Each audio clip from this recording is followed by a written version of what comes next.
এমন অনেক জিনিস থাকে না যেগুলো বাইরে দিয়ে দেখতে খুব সুন্দর হয় কিন্তু ভেতরটা পুরো ফাঁকা থাকে। বা এমন অনেক খাবার যেগুলো বাইরে দিয়ে দেখে মনে হয় কি সুস্বাদু কিন্তু খেলে মনে হয় এ বাবা এটা কি খেয়ে ফেললাম। তো আজকে রও না ঠিক সেরকমই ছিল। দেখতে বড় কিন্তু দর্শন ছোট। আজকে রয় পুরো হেল ইন আ সেলের স্ট্রাকচার উপরে টাঙানো ছিল। Brock Lesnar, Oba Femi, Roman Reigns, Seth Rollins সবাই আজকে রয়ে অ্যাডভার্টাইজ ছিল, দেখে মনে হচ্ছিল আজকের র কি না কি হয়ে যাবে। তার উপর দিয়ে আজকের র ছিল সামার স্ল্যামের গো হোম এডিশন। ডাব্লিউডাব্লিউ যে চারটে বড় premium live event Royal Rumble, Wrestlemania, Summer Slam আর সার্ভাইভার সিরিজ, তার মধ্যেই একটা হতে চলেছে এই উইকেন্ডে সামার স্ল্যাম। কিন্তু সেই সামার স্ল্যামের গো হোম শো হিসেবে আজকের র খুব বাজেভাবে ডিসঅ্যাপয়েন্ট করেছে। তো সেটা নিয়ে কথা হবে এই ভিডিওতে, মানে কথা বলার মতো সত্যি সেরকম কিছু নেই, কিন্তু তবু চেষ্টা করা যাক আজকের রকে নিয়ে কথা বলার। তাই ভিডিওটা পুরোটা দেখো, স্কিপ করো না, কারণ তোমরা দেখছো Rachel entertainer. So let's start the entertainment.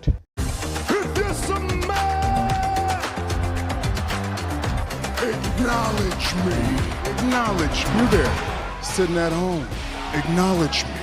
রয়ের শুরুতেই আমরা দেখতে পাই যে ম্যাসিভ হেলিনা সেলের স্ট্রাকচারটা উপরে টাঙানো ছিল সেটা ধীরে ধীরে নিচে নামছে।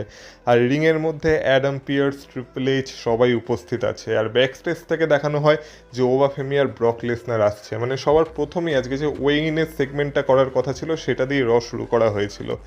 এবার সবার প্রথমে তো হ্যাপি বার্থডে ট্রিপল এইচের জন্মদিন।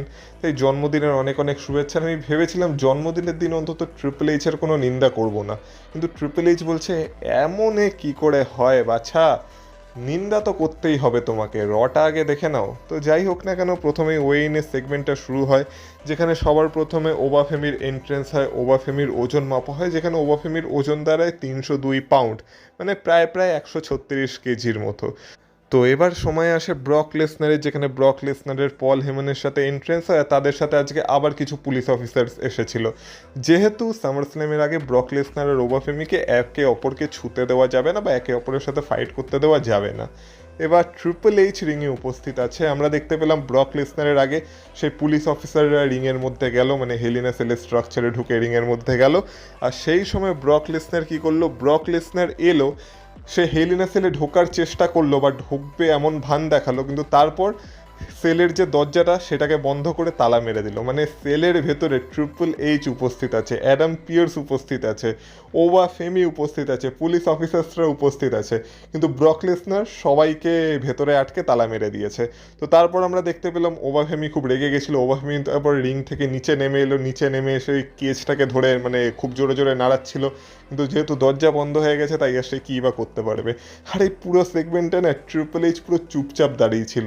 মানে ট্রিপল এইচ এখানে নিজেরই যেন কেমনভাবে অপমান করছে। মানে ট্রিপল এইচের এখানে রোলটা কী ছিল, একটা না তো কোনো কথা বলেছে না তো কিছু করেছে, শুধু চুপচাপ দাঁড়িয়ে দাঁড়িয়ে পুরো সেগমেন্টটাকে দেখেছে। তো তারপর আমরা দেখতে পেলাম পল হেমন মাইক নিয়ে ব্রক লেসনার এতদিনে যা যা অ্যাচিভ করেছে, তার যা যা অ্যাচিভমেন্ট সেইগুলোকে বলছিল কেজের চারিদিকে ঘুরতে ঘুরতে।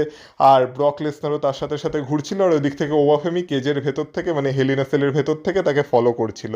এবার এর মাঝখানে আর একটা গন্ডগোল হয়, আজকে সাউন্ডে কিছু একটা প্রবলেম ছিল, তাই পল হেমনের মাইক বারবার বন্ধ হয়ে যাচ্ছিল। আর ব্রক লেসনার যখন অ্যানাউন্সার টেবিলে উঠেছিল, ব্রক লেসনার নিজের ক্যারেক্টার ব্রেক করে ফেলেছিল, কারণ সেও দেখছিল পল হেমন প্রোমো কাট করছে আর মাইক বারবার বন্ধ হয়ে যাচ্ছে।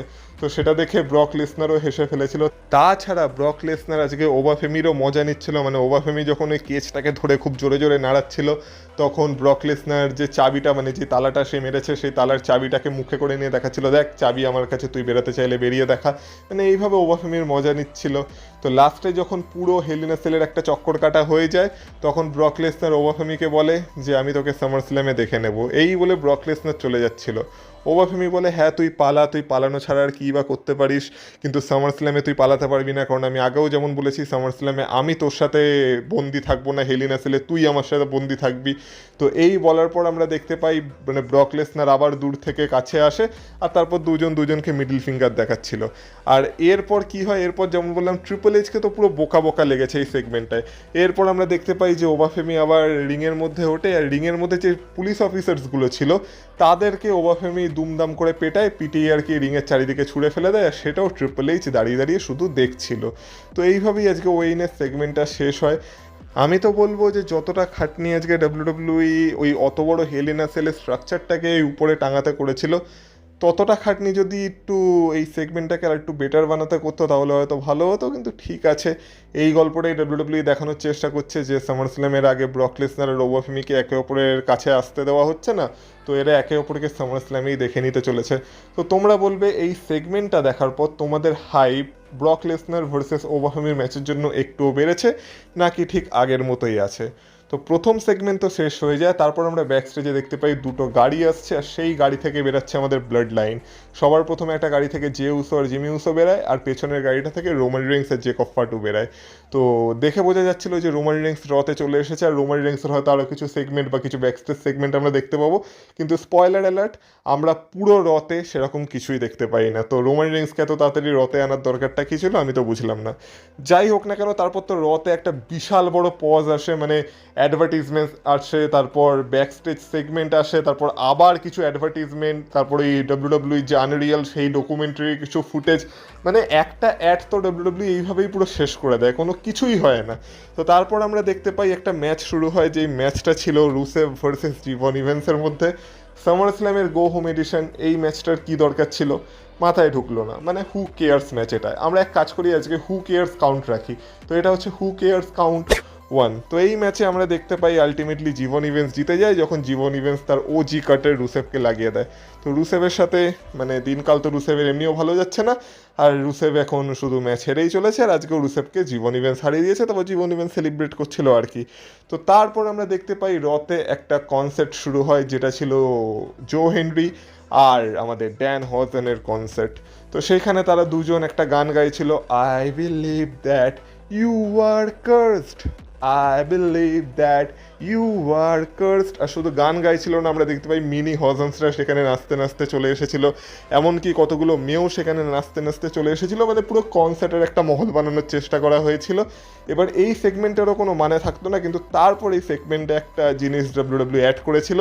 তো কোনো এক পপুলার বক্সার আছে রায়ান গার্সিয়া বলে, আমরা দেখতে পাই সে মেয়েগুলোর সাথে সেও নাচতে নাচতে রিংয়ে যায়, আর জো হেনরি ভাবে সেও হয়তো তাদের সাথে গান বাজনা করবে, কিন্তু সে একটা গিটার নেয়, গিটারটা নিয়ে জো হেনরির পিঠেই আর কি মেরে দেয়।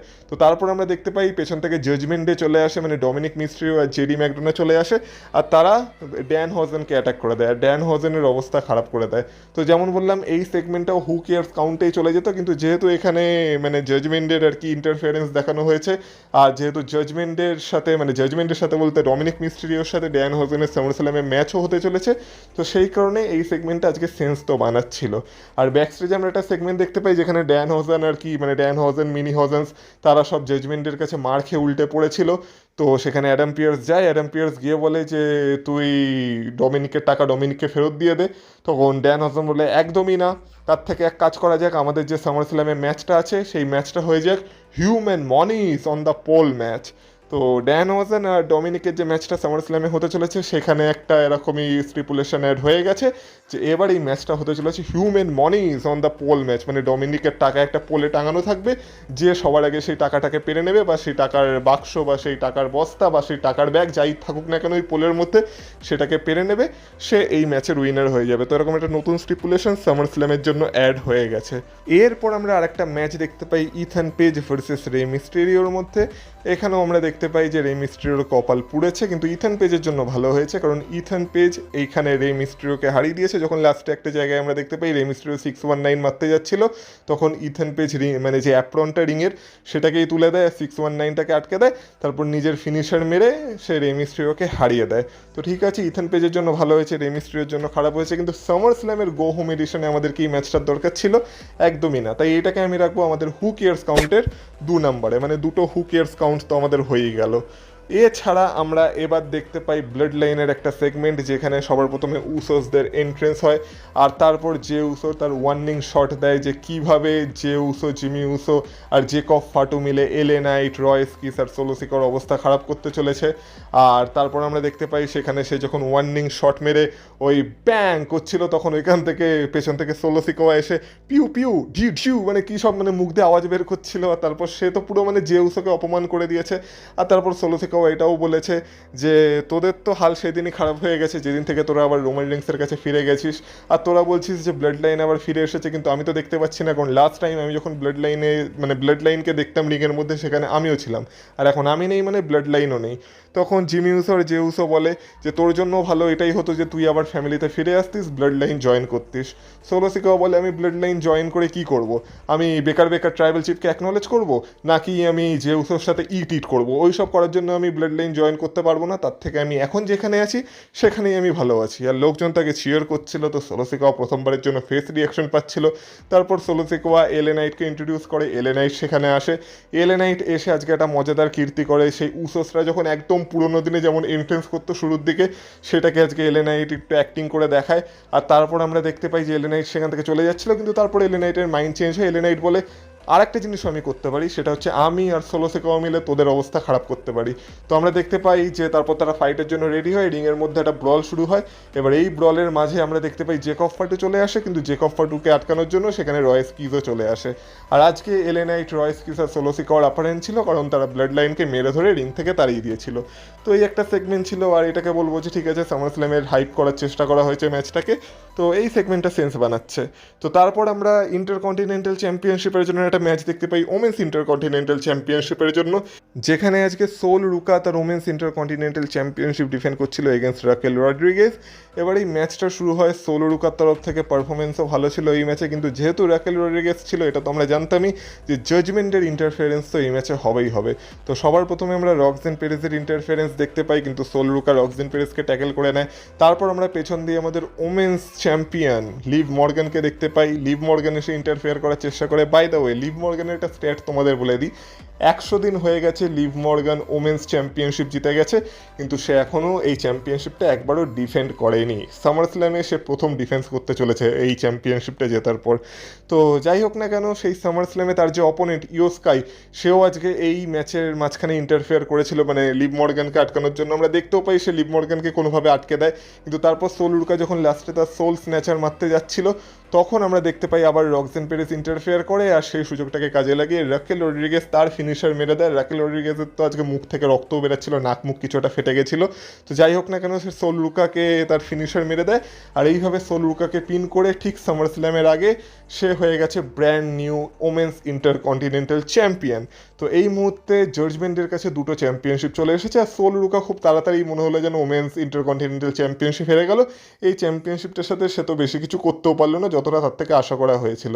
তো দেখা যাক এরপর সোল রুকার সাথে ডাব্লিউডাব্লিউ কী করে, তার দিনকাল এরপর ভালো যায় নাকি সেও ধীরে ধীরে সেই সব সুপারস্টারদের মধ্যে হারিয়ে যায় যারা ঢুকে তো ছিল খুব পোটেনশিয়াল নিয়ে, কিন্তু তারপর তারা ধীরে ধীরে ধীরে ধীরে কোথায় যেন হারিয়ে গেল। তো দেখা যাক কী হয় তার সাথে। এছাড়া আমরা আরও একটা সেগমেন্ট দেখতে পাই যেখানে বিগ ক্যাসের রিটার্নকে টিজ করা হচ্ছিল। আজকে তো বিগ ক্যাসের মুখও দেখানো হয়েছিল, আর নেক্সট রতে মানে আগস্ট মাসের 3 তারিখে যে রয়ের এপিসোডটা হতে চলেছে, মানে নেক্সট মঙ্গলবার আমাদের এখানে, সেখানে বিগ ক্যাস যে রিটার্ন করতে চলেছে সেটারও আজকে আরেকটা টিজ দিয়ে দেওয়া হয়েছে, আর আজকে তো বিগ ক্যাসের মুখও দেখিয়ে দেওয়া হয়েছে। তো এটা তো এখন জাস্ট সময়ের অপেক্ষা, তারপরে এই নেক্সট উইকের রতে আমরা বিগ ক্যাসকে দেখতে পেয়ে যাব। তো এই ছিল পুরো রতে। আর তো যেমন বললাম প্রথম সেগমেন্টটা ছাড়া ভালো কিছু হয়নি, কিন্তু এবার যদি কথা বলা হয় রয়ের মেন ইভেন্টের, তো মেন ইভেন্টে আমরা আমাদের ওটিসিকে দেখতে পাই, রোমান রিংসের এন্ট্রেন্স হয়। আর আজকে যেমন রোমান রিংস আর সেথ রলিন্স শেষবারের মতো সামার স্ল্যামের আগে মুখোমুখি হওয়ার কথা ছিল তাদের, তো রোমান রিংস আজকে লস অ্যাঞ্জেলেসকে বলতেই যাচ্ছিল অ্যাকনলেজ মি, কিন্তু সেটা সে বলতে পারে না। রোমান রিংস শুধুমাত্র বলেছিল লস অ্যাঞ্জেলেস, আর তখনই সেথ রলিন্সের থিম সং বেজে ওঠে। সেথ রলিন্স বেরিয়ে আসে, আর তারপর সেথ রলিন্স রিংয়ে গিয়ে বলে লস অ্যাঞ্জেলেস অ্যাকনলেজ মি বলে সে উই দ্য ওয়ান্সে সাইন করতে থাকে। রোমান রিংস বলে তুই ঠিক এইভাবেই সব ভালো ভালো জিনিসগুলোকে একদম বিগড়ে দিস। তো সেথ রলিন্স বলে আমি ক্ষমা চাইছি এই জিনিসটাকে বিগড়ানোর জন্য। তারপর রোমান রিংস সেথ রলিন্সকে বলে দেয় অ্যাসহোল, আর সেটা বলার পর সেথ রলিন্স বলে যে তুই আমাকে এটা বলতেই পারিস, আর দেখ আমি মানছি তুই খুব বড় সুপারস্টার, তুই একটা মানি মেকিং মেশিন, মানে তুই মেন ইভেন্টার, তুই এই কোম্পানির জন্য সব কিছু করেছিস, আমি তোর থেকে কিছু কেড়ে নিচ্ছি না, কিন্তু একটা জিনিস যেখানে আমি তোর থেকে অলওয়েজ বেটার সেটা হচ্ছে প্রফেশনাল রেসলিং। আর এতদিনে যেসব ভিডিও প্যাকেজগুলো দেখানো হয়েছে, যেখানে আমাদের পুরো ইতিহাস দেখানো হয়েছে, সেখানেও আমরা দেখেছি যে প্রত্যেকটা মোমেন্টেই আমি তোকে ওন করি, মানে আমারই তোর উপর আপার হ্যান্ড আছে। আর এখান থেকে বোঝা যায় যে তুই সব কিছুতে আমার থেকে এগিয়ে থাকলেও তুই প্রফেশনাল রেসলিংয়ে আমার থেকে কখনোই এগিয়ে থাকতে পারবি না। আর তুই কি ভাবছিস এই বছরের সামার স্ল্যামে অন্য কিছু হবে? কি এমন হয়ে যাবে এই বছরের সামার স্ল্যামে? তুই কি একটুও পাল্টেছিস? তুই কি করবি? তুই আবার আমাকে ডিসকোয়ালিফাই করে দিবি, মানে তুই আবার নিজেকে ডিসকোয়ালিফাই করে আমাকে হারিয়ে দিবি, নাকি তুই তোর ব্লাড লাইনকে ডাকবি? কারণ তুই একার দমে তো কিছু করতে পারিস না। এইটা বলার পর রোমান রিংস বলে যে তোর মাথায় কি একটা কথা ঢোকে না? আমি তোকে বলেছিলাম যে I need to beat you, আমার তোকে হারানো দরকার, আমার ফ্যামিলির সামনে তোকে হারানো দরকার, কারণ এই ইন্ডাস্ট্রি আমাকে চায়, আমি ইন্ডাস্ট্রির সব থেকে বড় সুপারস্টার, আর আমাকে এই ইন্ডাস্ট্রির জন্য তোকে হারাতে হবেই হবে সামার স্ল্যামে, আর আমার ফ্যামিলির সামনেও আমাকে প্রমাণ করতে হবে যে আমি তোকে হারাতে পারি। তো এইটা বলার পর সেথ রলিন্স বলে তুই তোর ফ্যামিলির কথা বলছিস? তুই তোর ফ্যামিলির কথা থেকে মনে পড়লো রেসলমেনিয়া 31-এর কথা, যেখানেও তোর ফ্যামিলি রিং সাইডে ছিল না তোকে সাপোর্ট করার জন্য, কিন্তু সেইখানে আমি money in the bank cash in করে যখন তোর মোমেন্টটাকে ছিনিয়ে নিয়েছিলাম, তখন আমার মনে আছে তোর পরিবার কান্নাকাটি করছিল। আর সত্যি কথা বলতে আমি তো চাই সামার স্ল্যামেও যেন তোর পরিবার রিং সাইডে থাকে তোর ম্যাচটা দেখার জন্য, তোর আর আমার ম্যাচ দেখার জন্য, কারণ তোর পরিবারের কান্না দেখতে আমার সব থেকে বেশি ভালো লাগে।